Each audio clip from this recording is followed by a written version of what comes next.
नमस्कार दोस्तों, एक बार फिर से स्वागत है आपका दृष्टि आईएएस के news on map world program में। मैं हूं केवल आपके सामने।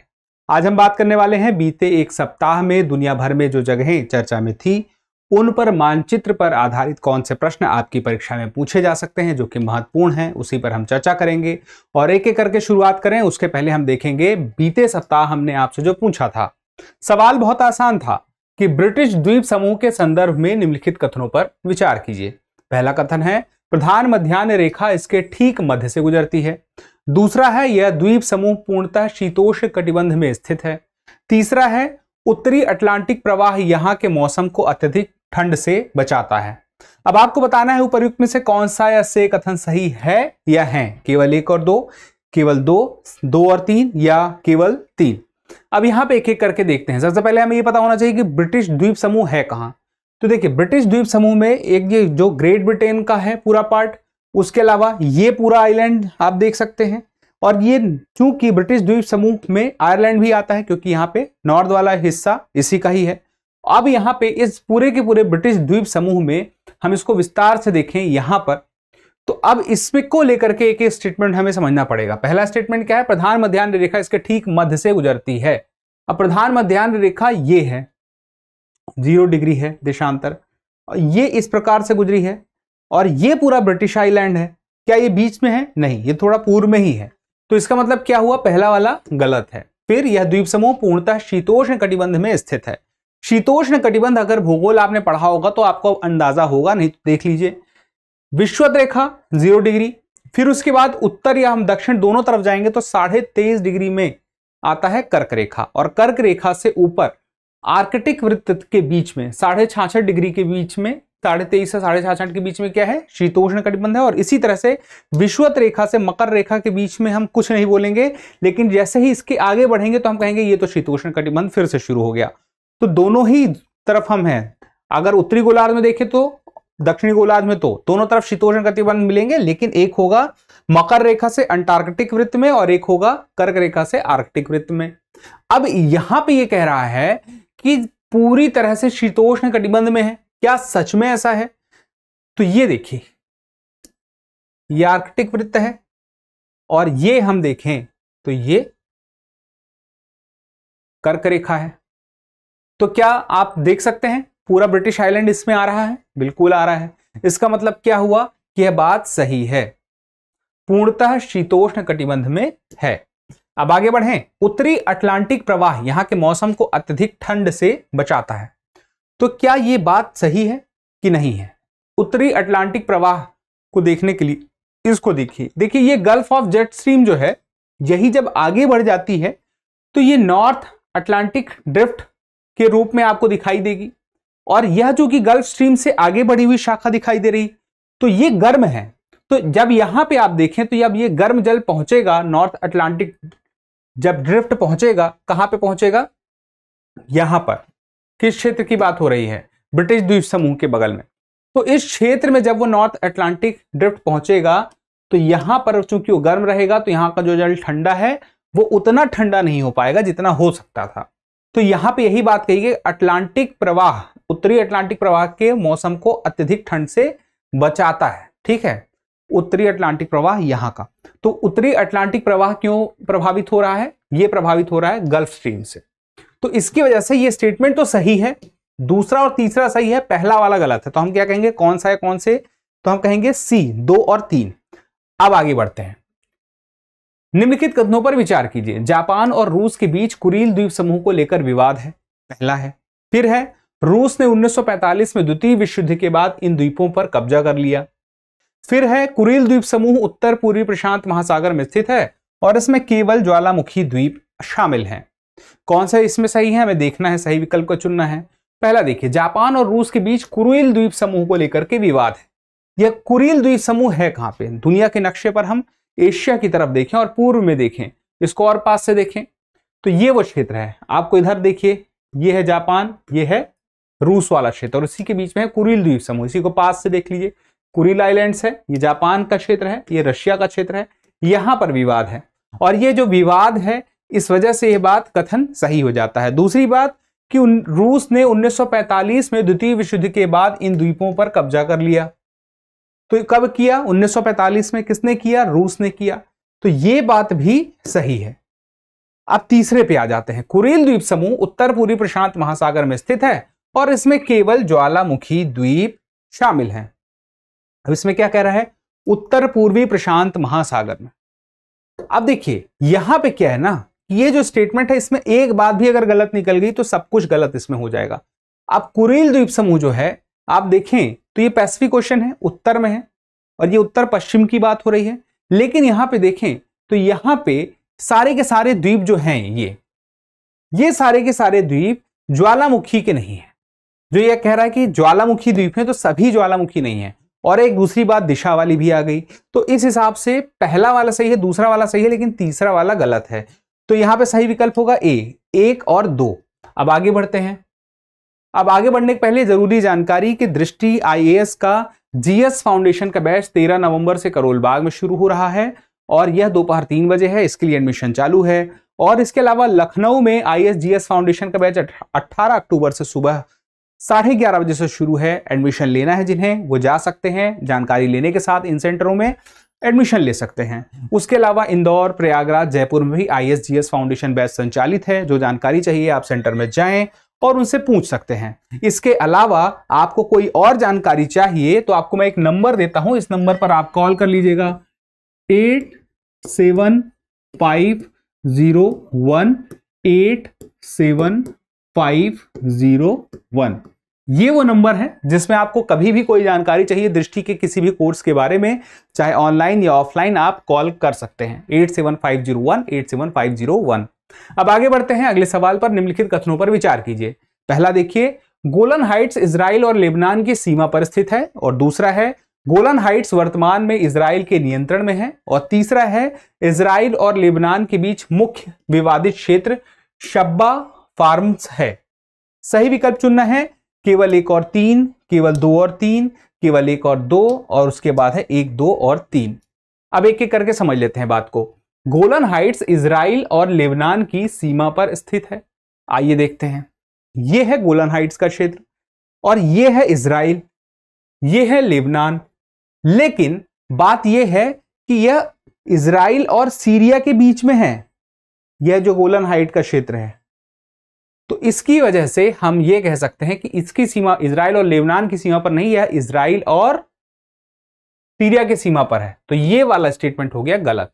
दूसरा देखिए, गोलन हाइट्स वर्तमान में इजराइल के नियंत्रण में है। तो यह जो क्षेत्र है 1968 के युद्ध के बाद इजराइल के पास है। इसके पास अधिकार जो है, गोलन हाइट्स का अधिकार है, वह इजराइल के पास है। तो यह बात भी सही है, लेकिन पहली वाली गलत, दूसरी सही। अब तीसरी देखते हैं। इजराइल और लेबनान के बीच मुख्य विवादित क्षेत्र शब्बा फार्म्स है। अब शब्बा फार्म्स को समझ लेते हैं, आखिर ये है क्या। गोलन हाइट्स को देख रहे हैं, इसको जरा और करीब से देखिए। गोलन हाइट्स में एक जगह है शब्बा फार्म्स, ये इतना क्षेत्र है। इधर लेबनान का क्षेत्र है, ठीक है। अब यहां पे देखें तो यहां पे इस पर लेबनान अपना दावा करता है, ठीक। लेकिन यहां पर आप देखें तो इजराइल और सीरिया के बीच जब युद्ध हुआ तो इस पर गोलन हाइट्स पर किसने अधिकार प्राप्त किया? इजराइल ने। तो इजराइल का अधिकार अगर इस पे है तो हम ये कह सकते हैं कि इजराइल का अधिकार इस पे है, इजराइल इस पे अपना दावा रखता है। तो अगर इस क्षेत्र पर इजराइल अपना दावा रख रहा है तो लेबनान और इजराइल के बीच का विवाद हो जाता है। तो यही वजह है कि यह विवाद किसके किसके बीच हो जाता है? इजराइल और लेबनान का। लेकिन शब्बा हाइट्स है कहां पे? गोलन हाइट्स पे है। तो ये बात तो सही है। तो स्टेटमेंट 2 नंबर और 3 नंबर सही है, यानी कि बी हमारा सही जवाब हो गया। अब आगे बढ़ते हैं।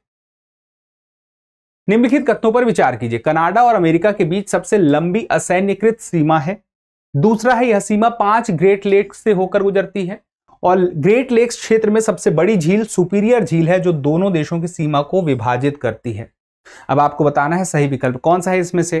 पहला स्टेटमेंट देखिए, कनाडा और अमेरिका के बीच सबसे लंबी असैन्यकृत सीमा है।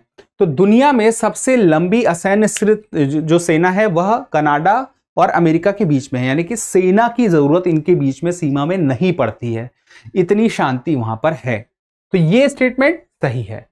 फिर यह सीमा 5 ग्रेट लेक से होकर गुजरती है और ग्रेट लेक्स क्षेत्र में सबसे बड़ी झील सुपीरियर झील है, जो दोनों देशों की सीमा को विभाजित करती है। अब देखिए यहां पे क्या है, 2 और 3 में से एक स्टेटमेंट गलत है और एक स्टेटमेंट सही है। यह सीमा 5 ग्रेट लेक से होकर गुजरती है और तीसरा वाला क्या कहता है कि ग्रेट लेक क्षेत्र में सबसे बड़ी झील सुपीरियर है, जो दोनों देशों की सीमा को विभाजित करती है। तो चलिए देखते हैं 5 लेक्स हैं कौन कौन सी, हम ये समझ लेते हैं। ये कनाडा है, ये यूएसए है, और यहां पर वो सारी की सारी हम जिनकी बात कर रहे हैं ग्रेट लेक्स की बात कर रहे हैं, 5 ग्रेट लेक्स, ये पास से देख लीजिए। तो लेक सुपीरियर है, लेक मिशिगन है, फिर लेक ह्यूरॉन है, फिर लेक इरी है, फिर लेक ओंटारियो है। अब यहां पे देखिए सही विकल्प चुनना है। तो हमें पहला वाला तो हमें पता चल गया था, दूसरे में देखिए 5 ग्रेट लेक से होकर गुजरती है, तो ये 5 ग्रेट लेक्स हैं,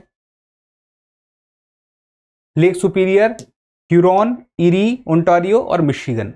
लेकिन यहां पे एक बात इसने कह दी कि जो सबसे बड़ी सुपीरियर है, लेकिन जो दोनों देशों की सीमा को विभाजित करती है। ठीक है, अब यही बात है, सुपीरियर नहीं करती है, क्योंकि सुपीरियर जो है सबसे बड़ी भी है और विभाजित भी करती है, देखिए बीच से गुजरती है। लेकिन जो मिशिगन है वो देखिए, ये पूरी की पूरी जो मिशिगन है यूनाइटेड स्टेट्स में है, कनाडा में नहीं है। अगर ये पूरी की पूरी यूनाइटेड स्टेट्स में है, कनाडा में नहीं है, तो इसका मतलब ये हुआ कि हम कह सकते हैं कि यह सीमा 5 ग्रेट लेक से होकर नहीं गुजरती है, 4 से ही गुजरती है, 5वीं एक से नहीं गुजरती है। और वो किसके साथ नहीं गुजरती है? लेक मिशिगन के साथ में। तो सही जवाब हमें मिल गया है। सही जवाब क्या होगा हमारा कि यहां पर पहला वाला सही है, दूसरा वाला गलत है और तीसरा वाला सही है। तो उत्तर क्या हो गया? 1 और 3, यानी कि सी हमारा सही जवाब हो गया। अब आगे बढ़ते हैं अगले सवाल की तरफ। तुर्की और सीरिया के संदर्भ में निम्नलिखित कथनों पर विचार कीजिए। पहला है तुर्की और सीरिया के बीच यूफ्रेटस नदी बहती है। फिर दूसरा है तुर्की ने यूफ्रेटस नदी पर एक बड़ा बांध निर्माण किया है, जिसे अटलांटिस बांध कहा जाता है। और तीसरा है इस बांध के कारण सीरिया और तुर्की के बीच जल विवाद उत्पन्न हुआ है। अब आपको बताना है सही विकल्प चुन के कि केवल 1 और 2 सही हैं, या केवल 2 और 3 सही हैं, केवल 1 और 3 सही हैं, या 1, 2, 3 सही हैं। अब चलिए देखिए, तुर्की और सीरिया के संदर्भ में निम्नलिखित कथनों पर विचार करके पहले स्टेटमेंट को देखिए। तुर्की और सीरिया के बीच में यूफ्रेटस है। अब देखिए, हमें पता होना चाहिए तुर्की कहाँ है। यह है तुर्की, यह है सीरिया। अब ये यूफ्रेटस नदी है, ये तुर्की से होते हुए, सीरिया से होते हुए इराक तक जाती है। ठीक है, तो ये जो है तुर्की और सीरिया के बीच बहती है, तो ये बात सही है। अब उसके बाद दूसरा है तुर्की ने यूफ्रेटस नदी पर एक बड़ा बांध बना लिया है, जिसे अटलांटिस बांध कहा जा रहा है। अब देखिए, तुर्की ने बांध तो बनाया है इस नदी पर, लेकिन उसका नाम अटलांटिस नहीं है, अतातुर्क डैम है। तो ऐसे में क्या कह सकते हैं कि यह स्टेटमेंट गलत हो गया, क्योंकि इसका नाम गलत है। बांध है लेकिन नाम गलत है। फिर उसके बाद इस बांध के कारण सीरिया और तुर्की के बीच जल विवाद उत्पन्न हुआ है।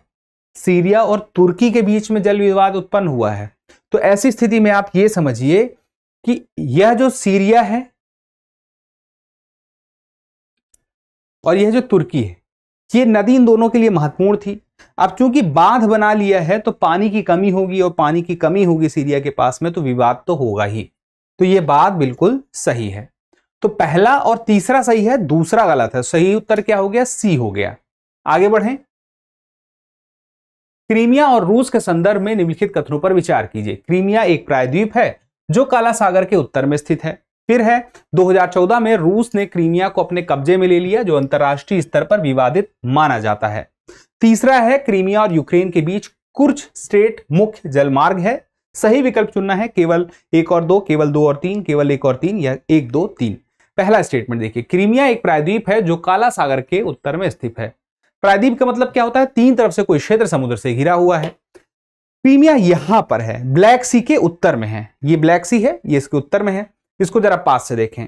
अब ये जो क्रीमिया है, इसमें आप देखें तो 3 तरफ से ये वाटर बॉडी से घिरा हुआ है। तो ये क्या है? प्रायद्वीप है। तो जो पहली बात है यह सही है, और काला सागर के उत्तर में है, ये भी सही है। दूसरा, 2014 में रूस ने क्रीमिया को अपने कब्जे में ले लिया, जो अंतरराष्ट्रीय स्तर पर विवादित माना जाता है। तो ये बात भी तथ्यात्मक रूप से सही है, 2014 में ऐसा हुआ था। फिर उसके बाद तीसरा, क्रीमिया और यूक्रेन के बीच कुर्च स्ट्रेट मुख्य जल मार्ग है। क्या सच में ऐसा है? अब देखिए, कुर्च है कहां पे? पास से देखते हैं। ये क्रीमिया है, ये यूक्रेन है और ये है रूस का क्षेत्र। अब ये देखिए, ये रूस का जो मुख्य भूमि है, ये जो क्रीमिया है, उसके बीच में यह जो जल संधि है इसको बोलते हैं कुर्च। तो क्रीमिया और यूक्रेन के बीच में नहीं है, क्रीमिया और रूस के बीच में है। और यहां पे जो बात कही गई है क्रीमिया और यूक्रेन कही गई है, इसी वजह से ये हो जाता है गलत। कौन सही है? 1 और 2 सही है। तो सही उत्तर क्या हो गया? ए, 1 और 2। आगे बढ़े, अगला सवाल देखिए। फारस की खाड़ी और कुवैत के संदर्भ में निम्नलिखित कथनों पर विचार कीजिए। पहला है कुवैत फारस की खाड़ी के पश्चिमी तट पर स्थित है। दूसरा है कुवैत ईरान और इराक के बीच स्थित है। तीसरा है कुवैत में सबसे बड़ा तेल भंडार बरगान तेल क्षेत्र है। सही विकल्प चुनना है। ए केवल 1 और 3, बी केवल 2 और 3, सी केवल 1 और 2 और डी केवल 3। कुवैत फारस की खाड़ी के पश्चिमी तट पर है। क्या सच में ऐसा है? यह है कुवैत का क्षेत्र और यह है फारस की खाड़ी, पर्शियन गल्फ, और यह पश्चिमी तट का क्षेत्र है। तो यह बात तो सही है। फिर कुवैत ईरान और इराक के बीच में है।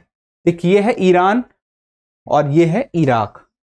क्या कुवैत ईरान और इराक के बीच में है? अगर बीच में होता तो ईरान से भी टच करता, लेकिन ये देखिए आप ईरान से टच तो नहीं कर रहा, ये गैप बना हुआ है। तो इसका मतलब क्या हुआ? ये गलत है। फिर कुवैत में सबसे बड़ा तेल भंडार बरगान तेल क्षेत्र है। कहां पे है?